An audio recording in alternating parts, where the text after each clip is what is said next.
সোনা মা, ও সোনা মা, আরে কি করে সোনা মা? সোনা মা, ও সোনা মা, আরে কি করছো বলো তো? এখানে বসে বসে ভালো লাগে না। আমি একটু বেরোবো ভাবছি, এখানে কি করছো? কি লিখছো? আবার তুমি কি লেখা চালু করলে? ঘ্যান ঘ্যান করিস না তো, ভাল লাগে না। আমার একটু লেখালেখির ইচ্ছে হচ্ছে, আমি একটু লিখছি, বিরক্ত করিস না। ও তুমি লিখছো লিখছো, কি লিখছো বলো বলো, আমি শুনি। এই তো শেষ হয়ে গেছে, শুনবি? হ্যাঁ। আমি লিখছি কি বলতো, পথিক স্টেশন থেকে ট্রেন ধরবে বলে ট্রেনে উঠলো। হ্যাঁ, তারপর? হ্যাঁ, তারপর তারপর বলো। তারপর পথিকের গন্তব্য আসলো, নেমে গেল। হ্যাঁ, সে তো বুঝলাম, কিন্তু তার মাঝখানে কি হলো? আরে মাঝখানে তো পথিক ট্রেনের কু ঝিকঝিক ঝিকঝিক কু ঝিকঝিক ঝিকঝিক শুনতে শুনতে দুপাশের দৃশ্য দেখতে দেখতে চললো গন্তব্যে। না, গল্পটা বেশ, তাই না? যত সব।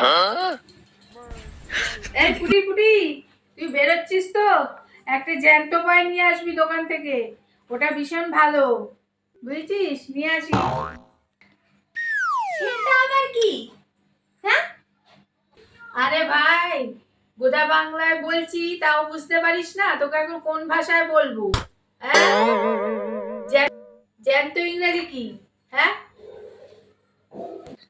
জ্যান্ত ইংরেজি তো লাইফ। আর ছেলে ইংরেজি কি?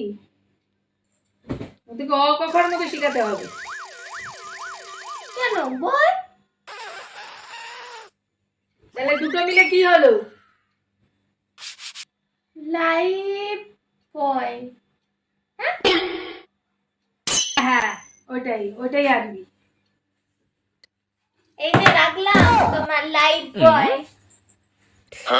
বাবা, দোকানে সব বিক্রি হচ্ছে দেখলাম, কত ক্রিসমাস ট্রি, তারপরে হচ্ছে গিয়ে ঘর সাজানোর জিনিস। এখনকার বাবা মারা তো হ্যাঁ বাচ্চাদেরকে 25শে ডিসেম্বরের আগে গিফট কিনে দেয়।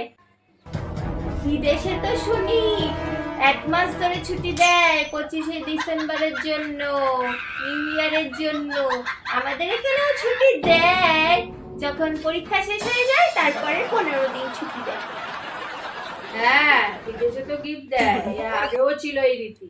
আর আমাদের ছোটবেলায় ওই পরীক্ষার পরে তুই যেটা বললি, 7 দিন ছুটি পড়ে, 15 দিন, বাবা মাকে যদি কইতাম একটা কিছু দাও না, কিনে দাও বা কোথাও নিয়ে যাও, একটা গিফট দেবে না?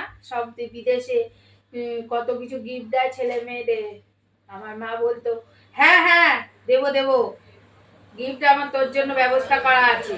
আমি তো শুনে নাচছে উঠতাম, বলতো পাস করলে নতুন বই খাতা গিফট, নতুন ক্লাসে। আর যদি ফেল করো, তাহলে ওই যে পঞ্চিটা দেখতে পাচ্ছ, ওইটার বাড়ি। এই তোমাদের গিফট বড়দিনের। দুঃখের কথা আর কি বলুন।